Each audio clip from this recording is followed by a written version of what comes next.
I mean, the equity markets globally have corrected sharply amid the slew of geopolitical concerns. Nifty in this fall has given up close to 600 points, down 2.5% or so. But the question really is, how long the markets will continue correcting. We do have some reference points. When Russia first invaded Ukraine, the immediate knee-jerk reaction in February of 2022 was Nifty gave up close to 8%. When Israel-Hamas war broke out, Nifty gave up close to 2% or so. Do you expect a bigger correction here on, considering, from this conflict between Israel and Iran, considering the closer proximity and the oil trade in the mixer? Hi, Suyash. Morning. Look, there are two ways to look at this entire conflict.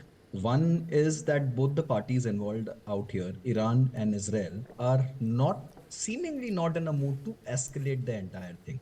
Look, Iran, any which ways, is under severe sanctions from Western countries and Europe. And any kind of escalation will mean more sanctions and crippling down the economy further, right? So Iran potentially can't afford to get under more sanctions. Israel, any which ways, is fighting wars on many fronts, right? So it won't want to open a front which can potentially be extremely severe and can drain out their energies and resources and so on and so forth. And again, the support base of Israel in Western countries and US is depleting by the day. Right. So I think both the countries potentially are not in a position to escalate this further. Having said which, I think there were some statements coming out of Israel yesterday saying that they would retaliate, and which doesn't augur well for the markets. My sense is, even if there is a kind of a retaliation, it'll be more semantics. It'll be more to show the people that yes, they are ready. I still don't foresee a grave escalation of this entire situation, but markets being markets, they will be under severe pressure till such time that the situation completely eases off. My sense is, I don't think so. Even if Israel retaliates to an extent, I don't see markets like really crashing or crumbling. However, Iran remains a global oil supplier, a big oil supplier, and plus controls the global sea routes to a very, very large extent. And I think potentially that is what is spooking the markets. So my sense is, we will have to wait and watch till the situation completely eases off, perhaps next a week or 10 days or maybe 15 days. I think till such time that the situation completely calms off, markets might remain sideways. All right, and just to clarify, India currently does not import oil from Iran, as Tehran is under sanctions from the US. However, another major buyer, China, does import large volumes of Iranian oil. If the conflict leads to Iranian supply getting hit, India's competition with China for other suppliers, particularly Russia, is bound to intensify. And India and China currently, remember, are the biggest buyers of discounted Russian crude oil. So there will be not immediate impact of this escalation in war in Israel and Russia, but we will see volatility in crude oil prices. And it's again, Iran is the third largest OPEC producer as well. But we'll move on, and a particular segment of the market, Amit, that is providing some floor in this correction is the metal stocks. Please tell us why. Now, China, the reversal in the fortunes of China's economy basically was good news for metal manufacturers and explorers, because they are the largest consumers of metals across the board, whether it's aluminum, steel, zinc, manganese, whatever. Now what happened yesterday was that US and UK imposed sanctions on Russian supplies of metals, which made aluminum and nickel specifically surge 9 and 8% in the Western stock markets. While one was good news, how do we see the metal stocks in India? Things like companies like Hindustan Copper have given returns like 258% in the last 1 year. 117%, Steel Authority 84%. Mohit, where do you see metal stocks going? There are mixed signals. On the one side, China's growth basically was good for the metal industry, but that is tapering off now. There is news that the growth story of China is tapering off. And then there are these new sanctions on Russia. Do you think it is good news for Indian metal companies? Hi Amit. Look, honestly, I think you said it all. It's a mixed bag, and depends on how you want to look at it. We'll have to go stock by stock and figure out what is the dependence of each stock and what is the main supply source and origin, and so on and so forth.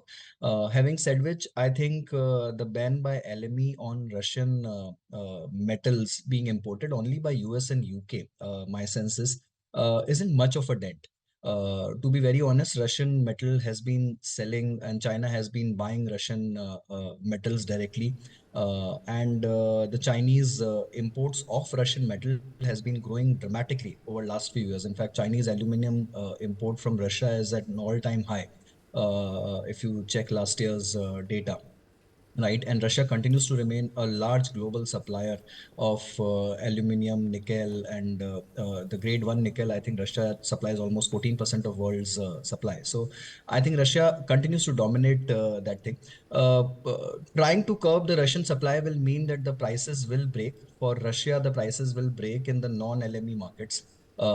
Which means Russia will have to sell its inventory cheaper, and perhaps that benefits China and to some extent maybe even India. Right. And I think it should look, there are two ways of looking at it. Cheaper raw materials, if India can source directly from Russia, like the way India has been doing on the oil front, I think will augur well for the companies, and should reflect in higher what do you say the inventory costs any which ways are getting repriced, though those are all mostly hedged. But my sense is it should augur well for the metal companies in the near term. However, a very large, long-lasting impact, you never know how the second order and the third order impact plays out on this one.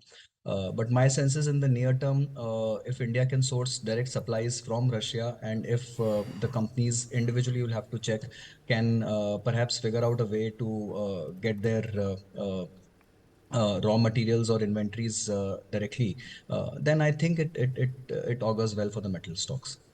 So, Mohit, what I can make from your answer is the rally is not going to stop on metals, but BJP Sankalp Patra, their manifesto came in yesterday, and there are certain sectors that they have bet big on, and the consumers or investors can look at to bet. One is housing. They have promised that they will expand the Pradhan Mantri Awas Yojana, strengthen RERA, and facilitate home ownership amongst middle income groups. Tourism.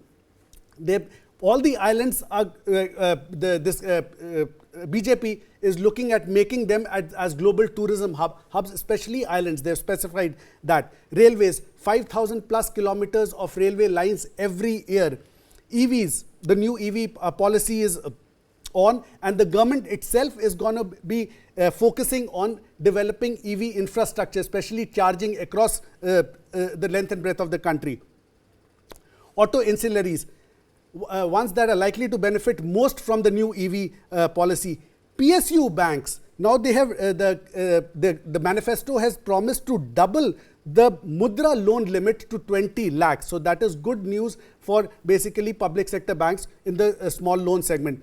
MSMEs, working capital will be provided through the digital credit, Digital India initiative. Natural gas, pipe gas through to all big cities. FMCGs, unprecedented increase in MSPs, which is likely to be good news for companies like HUL, PNG, Dabur, the ones in that sector. Pharma, PLI has done its bit in promoting APIs, manufacturing and research in India.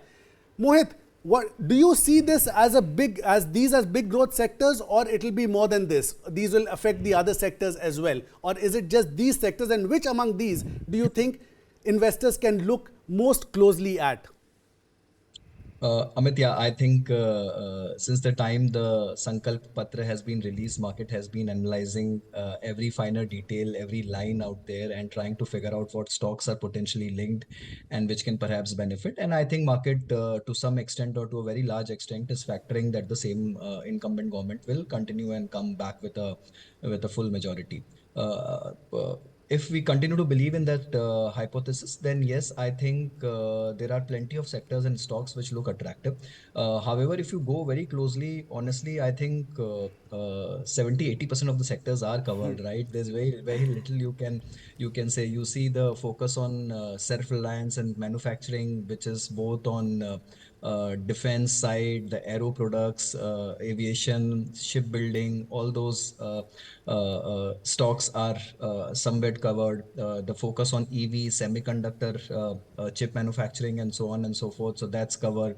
The focus on Har Ghar Jal kind of covers the water theme. The focus obviously continues to be on the railways and other things. I think ancillary companies on the housing front, perhaps ancillary companies which helps railways also to a certain extent, ancillary companies which help defense also to a certain extent, are the ones to be closely watched.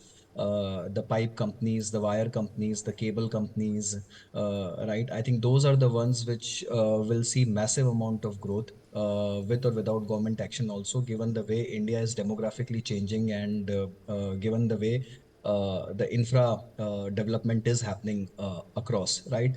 So my sense is defense, local manufacturing, EV and semiconductor, water, and the ancillaries which feed into housing, the ancillaries which feed into defense, the ancillaries which feed into manufacturing per se, are the ones to be closely tracked.